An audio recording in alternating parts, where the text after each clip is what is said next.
சில பேருக்கு வந்து கவர்மெண்ட் ஜாப் கிடைக்கும், சில பேருக்கு பிரைவேட் ஜாப் கிடைக்கும். சில பேருக்கு எதுவுமே கிடைக்காம சின்னதா ஒரு தொழில் தொடங்கி மேல வரலாம் பார்ப்பாங்க. ஏதாவது கடன்ல மாட்டிப்பாங்க. சமாளிக்க முடியாம மாட்டிப்பாங்க. அப்பேற்பட்டவங்களுக்கு இது ஓகேன்னு சொல்ல முடியும். ஏன் பார்த்தீங்கன்னா, சில பேர்கிட்ட பேங்க் ஸ்டேட்மெண்ட்டோ, சேலரி ஸ்லிப்போ இதெல்லாம் இல்லாதனால எங்கேயுமே லோன் கிடைக்காம ரொம்ப கஷ்டப்பட்டுட்டு இருப்பாங்க. அப்பேற்பட்டவங்களுக்கு சரியான ஒரு லோன் தான் இந்த லோன் சொல்ல முடியும். வணக்கம் ஜிகே வித் ஜேகே சேனல் மூலம் வரவேற்கிறேன். லோன் தரக்கூடிய பேங்குகளை பத்தியும், ஆப்புகளை பத்தியும் ரிவ்யூஸ் நம்ம பார்த்துட்டு வரோம். அந்த வரிசையில இன்னைக்கு பார்த்தீங்கன்னா, தமிழ்நாடு அரசுடைய லோன் ஆஃபர் தான் பார்க்க போறோம். இந்த லோன் ஆஃபரை பொறுத்த வரைக்குமே பேங்க் ஸ்டேட்மெண்ட்டோ அல்லது இன்கம் ப்ரூஃபோ நீங்க கொடுக்க தேவையில்லை. இந்த லோன் யாருக்கு தராங்க பார்த்தீங்கன்னா, அனைத்து மக்களுக்கும் தராங்க. ஸோ ஒருத்தர் 2 பேர் இல்ல. தமிழ்நாட்டில் வசிக்கக்கூடிய அனைத்து மக்களுக்கும் கிடைக்கும். குறிப்பா ஏழை மக்கள் இருக்கிறாங்களா, அவங்களுக்கு நிறைய கிடைக்க வாய்ப்பு இருக்கு. அதாவது முறைசாரா தொழிலாளர்கள் இருப்பாங்களா, அவங்களுக்கு நிறைய கிடைக்க வாய்ப்பு இருக்கு. வெறும் ஆதார் கார்டு, பேன் கார்டு இருந்தாவே இந்த லோன் ஆஃபர் தராங்க. இதுல முக்கியமா கவனிக்கணும்னா 25% வந்து சப்சிடியும் தராங்க. உதாரணத்துக்கு ஒரு 3 லட்ச ரூபா உங்களுக்கு சாங்ஷன் ஆகுதுன்னா, அதுல 50,000 உங்களுக்கு மானியமா தராங்க. சப்சிடினா மானியமாவே உங்களுக்கு தராங்க. அப்ப மீதி 2,50,000 தான் நீங்க கட்டுற மாதிரி இருக்கும். ஸோ அப்படி கட்டக்கூடிய பணத்துக்கும் பார்த்தீங்கன்னா, குறைஞ்ச வட்டியிலே கட்டுறதுக்கான ஆப்ஷனும் வச்சிருக்காங்க. ஸோ இவ்வளோ பெரிய ஆஃபர் வந்து பார்த்தீங்கன்னா, நம்ம தமிழ்நாடு அரசு தான் செய்கிறாங்க. ஸோ இந்த லோனை பற்றி தான் இந்த வீடியோவில் நம்ம பார்க்க போகிறோம். இந்த லோனை வாங்குறதுக்கு என்ன பண்ணணும், இது எப்படி அப்ளை பண்ணணும், ஆன்லைனில் தான் அப்ளை பண்ணணும். ஆன்லைனில் பண்ணுறதுக்கு நிறைய ஆப்ஷன்ஸில் வச்சுருக்காங்க. ஸோ ஒன் பை ஒன்னாக ஈஸியாக உங்களுக்கு எக்ஸ்பிளைன் பண்ணி இது எப்படி அப்ளை பண்ணி வாங்கினது டீட்டெயிலாக நம்ம பார்க்க போகிறோம். அதுக்கு முன்னாடி ஜேகே சேனலை இது வரைக்கும் நீங்கள் சப்ஸ்கிரைப் பண்ணி பக்கத்தில் பெல் ஐகானை ப்ரெஸ் பண்ணி ஆல் ஆப்ஷன் பண்ணுங்கள். இது போல் நீங்கள் செய்யும்போது நாங்கள் அப்லோட் பண்ணி நோட்டிஸ் உங்களுக்கு பிடிச்சமாக்கும். இந்த வீடியோ உங்களுக்கு பிடிச்சிருந்துச்சுன்னா ஃப்ரெண்ட்ஸுக்கு ஷேர் பண்ணுங்கள். தெளிவாக விளக்குதுன்னா மறக்காம லைக் பண்ணுங்கள். தமிழ்நாடு அரசினால் தரக்கூடிய இந்த லோன் திட்டத்தினுடைய பெயர் என்னன்னு பார்த்தீங்கன்னா, கலைஞர் கைவினை திட்டம். இந்த திட்டத்தில் யாருக்கு பயனடைவாங்க பார்த்தீங்கன்னா, தொழில் முனைவோர், பிஸ்னஸ் செய்யக்கூடியவங்களுக்கு யூஸ்ஃபுல்லாக இருக்கும். பிஸ்னஸ்னால் பெருசாக போகாதீங்க, சாதாரண ஒரு சின்னதாக ஆரம்பிக்கக்கூடிய பிஸ்னஸ், அத்தகைய பிஸ்னஸ் செய்யக்கூடிய ஐடியாஸ் இருந்துச்சுன்னா இப்போ புதுசாக அப்ளை பண்ணாலும் வாங்கிக்கலாம். ஏற்கனவே இந்த தொழில் நீங்கள் செஞ்சுட்டா கூட அதை நீங்கள் டெவலப் பண்ணுறதுக்காகவும் வாங்கிக்கொள்ள முடியும். அந்த லோனுக்கும் பார்த்தீங்கன்னா உங்களுக்கு சப்சிடி உண்டு, மானியம் உண்டு, குறைஞ்ச வட்டியில் தராங்க, ரொம்ப ரொம்ப கம்மியான வட்டி. ஸோ அந்த வட்டியை பற்றி அடுத்து உங்களுக்கு சொல்கிறேன். என்னங்க தொழில், என்னென்ன வகைன்னு நான் ஒன் பை ஒன்னாக உங்களுக்கு சொல்கிறேன். கூட பின்னுவாங்க இல்லையா, அத்தகைய தொழிலாக இருந்தாலும் சரி, மண்பாண்டங்கள் சம்பந்தப்பட்ட தொழிலாக இருந்தாலும் சரி, கயிறு நெசவு தொழில், இதெல்லாம் வந்து பார்த்தீங்கன்னா கிராமப்புற மக்களுக்கு கண்டிப்பாக அது யூஸ்ஃபுல்லாக இருக்கும். தச்சு வேலை, அதாவது மரம் சம்பந்தமான தச்சு வேலை செய்யக்கூடியவங்களா இருந்தாலும் அவங்களுக்கு பயன்படலாம். ஏற்கனவே கடை வச்சிருந்தா கூட நீங்கள் ரினுவல் பண்ணுறதுக்கு இது அப்ளை பண்ணிக்கலாம். அது இல்லாமல் பாரம்பரிய ஜவுளி, அந்த ஜவுளி தொழிலில் நீங்கள் இருந்தீங்கன்னா கூட, அல்லது புதுசாக ஸ்டார்ட் பண்ணுறதா கூட நீங்கள் அப்ளை பண்ணிக்கொள்ள முடியும். சிற்பம், கல் செதுக்குதல், இந்த மாதிரி தொழில் இருந்தாலும் கூட உங்களுக்கு இது யூஸ்ஃபுல்லாக இருக்கும். அவங்களுக்கு லோன் தராங்க. அது மாதிரி இசைக்கருவி தயாரித்தல், இந்த நிறைய விதமான மிருதங்கங்கள், அந்த தபலா அதெல்லாம் செய்கிறாங்க இல்லையா, ஸோ இசைக்கருவிகளை செய்யக்கூடிய தொழிலில் நீங்கள் இருந்தீங்கன்னா கூட, அல்லது தொழில் தொடங்கக்கூடிய ஐடியா இருந்தால் கூட நீங்கள் இது செய்யலாம் சொல்கிறாங்க. தையல் அண்ட் எம்ப்ராய்டிஙங், இதுதான் வந்து காமனாக சிட்டியில் இருக்கிறவங்க யூஸ் பண்ணக்கூடிய விஷயங்கள். ஸோ ஒரு டைலரிங் ஷாப் வைக்கிறதா இருந்தாலும் சரி, ஒரு எம்ப்ராய்டிங் ஷாப் வைக்கிறதா இருந்தாலும் சரி, நீங்கள் அதை ட்ரை பண்ணலாம். அதுக்கப்புறம் பார்த்தீங்கன்னா நகை தயாரித்தல், ஜுவல் மேக்கிங் வந்து நிறைய பேர் வந்து இப்போ யூஸ் பண்ணுறாங்க. ஸோ ஜுவல்னா வந்து தங்கம் மட்டும் கிடையாது, ஸோ பிளாஸ்டிக் ஜுவல்ஸும் வந்துருச்சு, நிறைய விதமான ஜுவல்ஸ்லாம் வந்துருச்சு. ஸோ டிசைனிங், ஜுவல் டிசைனிங் தொழிலில் நீங்கள் இன்ட்ரெஸ்ட்னா கூட இதை நீங்கள் ஸ்டார்ட் பண்ணலாம். அதுக்கப்புறம் பார்த்தீங்கன்னா உலோக வேலைப்பாடுகள், ஸோ அயன் சம்மந்தமான, இரும்பு சம்மந்தமான பொருட்கள் நீங்கள் ஸ்டார்ட் பண்ணுறதா இருந்தாலும் சரி, இஸ்திரி சேவைகள், அதாவது இந்த இஸ்திரி பெட்டியில் நீங்கள் அயன் பண்ணுற ஐடியா அப்படி ஒரு கடை போடுறதா இருந்தாலும் சரி, உணவு பதப்படுத்துதல், ரெஃப்ரிஜிரேட்டர் போல விஷயங்களுக்கு இல்லையா, ஸோ அப்படி ஒரு விஷயங்கள் இருந்தாலும் சரி, பேக்கேஜிங் தான் நிறைய பேர் யூஸ் பண்ணுவாங்க. இந்த பேப்பர் கப்பு, பேப்பர் டம்ளர் இதெல்லாம் செய்யக்கூடிய மிஷின்ஸ்லாம் இருக்கு இல்லையா, அப்படி ஒரு கடை நீங்கள் வைக்கிறதா இருந்தாலும் சரி.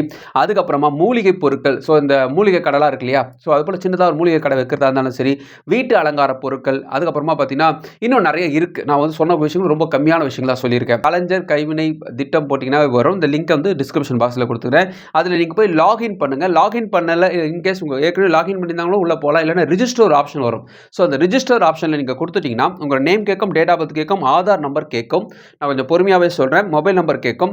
உங்கள் பாஸ்வேர்டு ஒன்று கிரியேட் பண்ணிக்கோங்க. ஸோ இது பண்ணிட்டீங்கன்னா உங்கள் லாகின்குள்ளே போயிடுங்க. இது பண்ணாமல் நீங்கள் எங்கே போய் அப்ளை பண்ணாலும் இங்கே தான் வரணும். அதனால் ஃபஸ்ட்டு இது தான் நீங்கள் பண்ணணும்.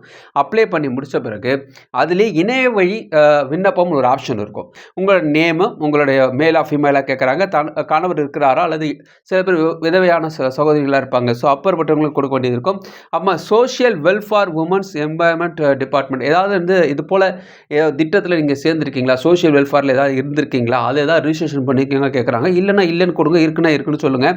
ஸோ கம்யூனிட்டி டீட்டெயில்ஸ் கேட்குறாங்க. மதம், என்ன மதம் கேட்குறாங்க, திருமணம் ஆச்சா இல்லையான்னு கேட்குறாங்க, மாற்றுத்திறனாளியாக கேட்குறாங்க, முன்னாள் இராணுவ வீரரா அப்படி அதையும் கேட்குறாங்க. ஸோ எல்லா விஷயத்தையும் கேட்கும்போது கணவர் அல்லது உங்கள் பெற்றோருடைய நேம் கேட்குறாங்க, கல்வி தகுதி என்னன்னு கேட்குறாங்க, Aadhaar card, pan card number கேட்குறாங்க. சில பேர் தொழிலாளர் நல வாரியத்தில ஏதாவது ஒரு விஷயத்தில வந்து மெம்பரா இருப்பாங்க. அப்படி நீங்க மெம்பரா இருந்தீங்கன்னா, அந்த மெம்பரோட ஐடி நம்பர்ஸ் கேட்குறாங்க.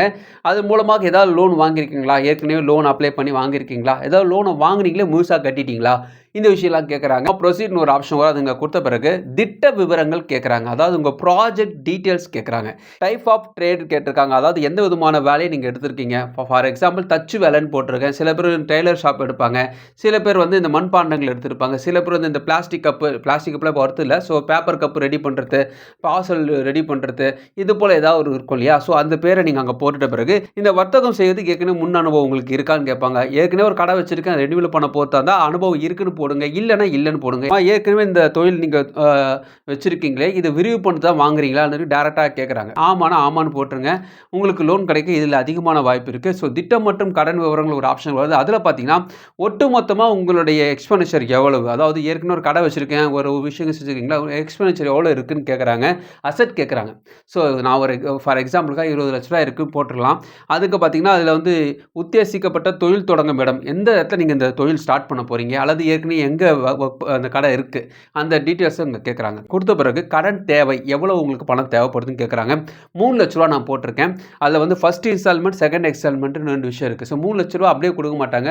முதல் தவணையாக 1,50,000 தருவாங்க. 2வது தவணையாக 1,50,000 தருவாங்க. ஸோ இதுக்கு என்ன வட்டி, மானியம் எவ்வளோன்னு உங்களுக்கு அப்புறமா சொல்றேன். பர்ப்பஸ் ஆஃப் லோன் கேட்கறாங்க. என்ன பர்ப்பஸ்க்காக இந்த லோன் வாங்குறீங்கன்னு கேட்கறாங்க. ஸோ சிம்பிள்ங்க. இதில ஒரு 3 ஆப்ஷன்ஸ் சொல்றேன் பார்த்தீங்கன்னா, பர்ச்சேஸ் ஆஃப் எக்யூப்மென்ட். எக்யூப்மென்ட் வாங்குறதுக்காக இத அப்ளை பண்ணலாம். அது ஒரு ஆப்ஷனா எடுத்துக்கலாம். ஒர்க்கிங் கேப்பிட்டல் மூலதனத்துக்காக நான் இப்போ கையில பைசா கிடையாது. இப்போ தான் ஸ்டார்ட் பண்ண போறேன். மூலதனத்துக்காக நீங்க ஆப்ஷன் போடலாம். 3வது ஆப்பரேஷன் எக்ஸ்பென்சஸ். அதாவது இந்த தொழில ஸ்டார்ட் பண்றதுக்கு எனக்கு காசு தேவைப்படுது. எக்ஸ்ட்ரா பணம் தேவைப்படுது. இன்னும் எக்ஸ்ட்ரா பணம் தேவைப்படுது. அந்த ஆப்ஷன்ஸ் கூட நீங்க போட்டுக்கலாம். இதுக்கப்புறம் உங்க பேங்க் டீட்டெயில்ஸ் கேட்கறாங்க. பேங்க் டீட்டெயில்ஸும் நீங்க கொடுக்க வேண்டியது இருக்கும். தமிழ்நாடு அரசால் தரக்கூடிய கலைஞர் கைவினை திட்டத்தில முக்கியமான ஒரு பெரிய அம்சம் என்னன்னு பார்த்தீங்கன்னா, என்ன ரொம்ப இம்ப்ரெஸ் பண்ண விஷயம், ஒரு லோன தருத்து மட்டும் கிடையாது. உங்க தொழில வந்து நீங்க மேம்படுத்தணும். அத ஃபேமஸ் ஆக்கணும். அத வந்து விளம்பரப்படுத்தணும். சரியான வார்த்தை. விளம்பரப்படுத்துறதுக்கு இவங்களே ஒரு ஆப்ஷன்ஸ் குடுக்குறாங்க. தமிழ்நாடு அரசால் நடத்தக்கூடிய பொருட்காட்சியில உங்களுடைய பிசினஸ நீங்க விரிவுபடுத்த விரும்புறீங்களா? அல்லது விளம்பரப்படுத்த விரும்புறீங்களான்னு கேட்கறாங்க. விளம்பரப்படுத்த விரும்புனீங்கன்னா எனக்கு என்ன போட்டுருங்க. அப்படி ஒரு ஆப்ஷன் தான் போட்டுருங்க. மிஸ் பண்ணிக்காதீங்க. அப்படி போட்டீங்கன்னா உங்களோட பிசினஸ நீங்க இன்னும் பெருசாக்கிக்கலாம். அதுக்கான ஆப்ஷன்ஸ் இதில குடுத்துருக்காங்க. அதோட டீட்டெயில் அதில குடுத்துருக்காங்க. நான் ரொம்ப ஷார்ட்டா சொல்லி முடிக்கிறேன். இதெல்லாம் நீங்க பண்ணிட்ட பிறகு சப்மிட் குடுத்துட்டீங்கன்னா, உங்களுக்கு தொடர்பு கொள்வாங்க. உங்களுக்கு டீட்டெயில்ஸ் ஒன் பை ஒன்னா கேட்பாங்க. எல்லாமே நீங்க டாக்குமெண்ட்ஸும் அப்லோட் பண்ண வேண்டியது இருக்கும். ஆதார் கார்டு, பான் கார்டு இந்த விஷயத்தலாம் நீங்க பண்ணிட்டீங்கன்னா, உங்களுக்கான லோன் சீக்கிரமா கிடைக்க அதிகமான வாய்ப்பு இருக்கு. நெறைய பேருக்கு இது கிடைச்சும் இருக்குன்னு சொல்லியிருக்காங்க. ஸோ இந்த லோன் வாங்குறதுக்கு எலிஜிபிலிட்டி என்ன அப்படி பார்த்தீங்கன்னா, உங்களுடைய வயது 30 வயதுக்கு மேற்பட்டவங்களா இருக்கணும். இதுதான் பெரிய ஆச்சரியம். வயசு 30 வயசுக்கு மேற்பட்டவங்க தான் வந்து பார்த்தீங்கன்னா, இந்த தொழில்ல ஸ்டார்ட் பண்ணவங்களா இருப்பாங்க. சில பேருக்கு வந்து கவர்மெண்ட் ஜாப் கிடைக்கும். சில பேருக்கு பிரைவேட் ஜாப் கிடைக்கும். சில பேருக்கு எதுவுமே கிடைக்காம சின்னதா ஒரு தொழில் தொடங்கி மேல வரலாம் பார்ப்பாங்க. ஏதாவது கடன்ல மாட்டிப்பாங்க. சமாளிக்க முடியாம மாட்டிப்பாங்க. அப்பேற்பட்டவங்களுக்கு இது ஓகேன்னு சொல்ல முடியும். ஏன் பார்த்தீங்கன்னா, சில பேர்கிட்ட பேங்க் ஸ்டேட்மெண்ட்டோ, சேலரி ஸ்லிப்போ இதெல்லாம் இல்லாதனால எங்கேயுமே லோன் கிடைக்காம ரொம்ப கஷ்டப்பட்டுட்டு இருப்பாங்க. அப்பேற்பட்டவங்களுக்கு சரியான ஒரு லோன்னா இந்த லோன் சொல்ல முடியும். அப்பேற்பட்டவங்கள டார்கெட் பண்ணி தான் இந்த லோன தராங்க. அதுவும் கவர்மெண்ட்டே தராங்க. ஸோ இப்போ வட்டிக்கு வருவோம். என்னங்க வட்டி? எவ்வளோங்க மானியம்? ரூ. 3,00,000 உங்களுக்கு சாங்ஷன் ஆகுது வச்சுங்களேன். அதில 25% உங்களுக்கு மானியமாவே தராங்க. அப்படின்னா ரூ. 50,000 வரைக்கும் உங்களுக்கு மானியமா கிடைக்கும். ஸோ அந்த ரூ. 3,00,000 அவங்க வாங்கிட்டீங்கன்னா, ரூ. 2,50,000 தான் நீங்க கட்ட போறீங்க. ஸோ இந்த 2,50,000க்கு எவ்வளோ வட்டி போடுவாங்க பார்த்தீங்கன்னா, 5% பெர் ஆனம். ரொம்ப கம்மி இல்ல. So 5% per annum. ரொம்ப கம்மியான ஒரு வட்டியில உங்களுக்கு தராங்க. ஸோ கைவினை சொல்லக்கூடிய அந்த தொழில் செய்யக்கூடியவங்களுக்காக தான் இந்த விதமான ஆப்ஷன்ஸ் வச்சிருக்காங்க. கிரெடிட் ஸ்கோர்லாம் செக் பண்ணுவாங்களா? அப்படி கேட்டிங்கன்னா, கிரெடிட் ஸ்கோர் பொறுத்த வரைக்குமே ஒரு நார்மல் கிரெடிட் ஸ்கோர் இருக்கணும். எங்கே டிஃபால்ட் சிபில்லாம் இல்லாம இருக்கிறது ரொம்ப நல்லது. ஸோ கவர்மெண்ட் தரத்துனால அதையும் பார்ப்பாங்க. ஸோ அதனால நீங்க ஒரு தொழில் ஸ்டார்ட் பண்ண போறீங்கன்னா, இத நீங்க ட்ரை பண்ணலாம். எவ்வளோ லோன் அமௌண்ட் தருவாங்க? அதிகபட்சமா ரூ. 3,00,000 தான் தருவாங்க. ரூ. 3,00,000 பத்தல அப்படி சொன்னீங்கன்னா, முதல்ல ரூ. 3,00,000 தான் தருவாங்க. அது 2 இன்ஸ்டால்மெண்ட்டா தான் தருவாங்க. அத கொஞ்சம் கொஞ்சமா நீங்க அடைச்சு ப்ராப்பரா கட்டி முடிச்சிட்டீங்கன்னா, அதுக்கப்புறமா இன்க்ரீஸ் ஆக வாய்ப்பு இருக்கு. இத மிஸ் பண்றாதீங்க. நெறைய பேருக்கு இது யூஸ்ஃபுல்லா இருக்கும். இந்த வீடியோ உங்களுக்கு பிரயோஜனமா நினைக்கிறேன். உங்க ஃப்ரெண்ட்ஸ்க்கு ஷேர் பண்ணுங்க. பிரயோஜனமா இருக்கும். மறுபடியும் பார்க்கலாம். வணக்கம்.